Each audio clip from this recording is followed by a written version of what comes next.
हाय, सो ये भी हम बात करेंगे how to optimise your thyroid function. अगर आपको थायराइड की बीमारी है और उसको आपको रिवर्स करना है, उसको आपको बेटर करना है, तो आप कुछ चीजें फॉलो करके आप ये बीमारी को कंप्लीटली ठीक कर सकते हो।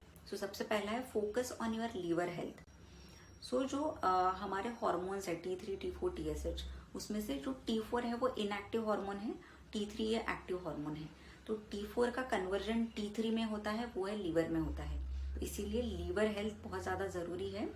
तो आप ऐसी जो चीज़ें हैं जिससे हमारा लीवर का फंक्शन डिस्टर्ब हो सकता है, जैसे अल्कोहल कंजम्पशन है, रिफाइंड कार्ब्स है, शुगर है, ये सब चीज़ें खाना आपको कम करना चाहिए और हेल्दी चीज़ें आपके खाने में आपको इंक्लूड करनी चाहिए। फिर दूसरा है स्ट्रेंथ ट्रेनिंग एक्सरसाइज। सो थायराइड में हमारा मेटाबॉलिज्म डिस्टर्ब हो जाता है और वेट फ्लक्चुएशन बहुत ज़्यादा होता है। जैसे हाइपर थायराइड में वेट लॉस होता है, हाइपोथायराइड में वेट गेन होता है। इसीलिए आपको स्ट्रेंथ ट्रेनिंग एक्सरसाइज रेगुलरली करनी चाहिए, जिससे आपका मेटाबॉलिज्म बेटर रहे और आपका वेट कंट्रोल में रहे। फिर तीसरी जो चीज़ है वो है vitamin D level. Vitamin D level आपके शरीर में नॉर्मल रहना ज़रूरी है। विटामिन डी हमारे इम्यून सिस्टम पे फोकस करती है और थायराइड जो है, हाइपोथायराइड, हाइपरथायराइड, ये ऑटो इम्यून कंडीशंस है जिसमें हमारी इम्यून सिस्टम डिस्टर्ब हो जाती है। तो इसीलिए विटामिन डी लेवल नॉर्मल रहना ज़रूरी है। आप सनलाइट रेगुलरली ले सकते हो, या अगर आपको डेफिशिएंसी है तो आप सप्लीमेंट्स भी ले सकते हो। फिर चौथा है वो है ऑप्टिमाइज योर गट हेल्थ। सो हम जो चीज़ें खाते हैं उसके ऊपर हमारे बॉडी का फंक्शन डिपेंड करता है। तो इसके लिए आपको हेल्दी चीज़ें खाना ज़रूरी होता है। जो भी जंक फूड है, शुगर है, ये सब चीज़ें आपको बंद करनी चाहिए। और जो हेल्दी चीज़ें हैं, आपको बैलेंस एक डाइट लेना इसमें ज़रूरी होता है। जैसे कि आपको अच्छे फैट्स लेने ज़रूरी होते हैं।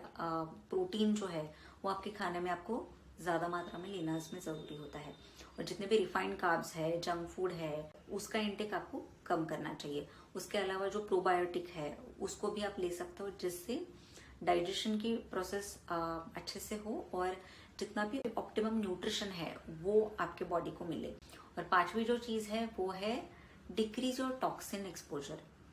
सो हम रोजाना ऐसे बहुत सारे टॉक्सिन्स को हम एक्सपोज होते हैं हमारे खाने पीने में से, या हमारे एनवायरनमेंट में बहुत सारे टॉक्सिन्स है। और जो हम प्रोडक्ट्स यूज करते हैं, हम personal care products, beauty care products जो यूज करते हैं, इसमें बहुत ज्यादा टॉक्सिन्स होते हैं। तो आपको इसका यूज कम करना है, या आप ऑर्गेनिक प्रोडक्ट्स यूज कर सकते हो जिसमें ये टॉक्सिन्स की मात्रा कम हो।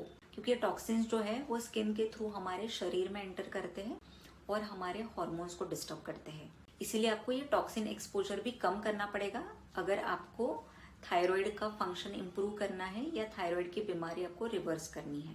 स्ट्रेस ये एक मेजर कारण है हाइपोथायराइड होने का, तो इसीलिए स्ट्रेस को कम करना इसमें जरूरी होता है। सो स्ट्रेस को कम करने के लिए आप योगा, मेडिटेशन, इसकी हेल्प ले सकते हो।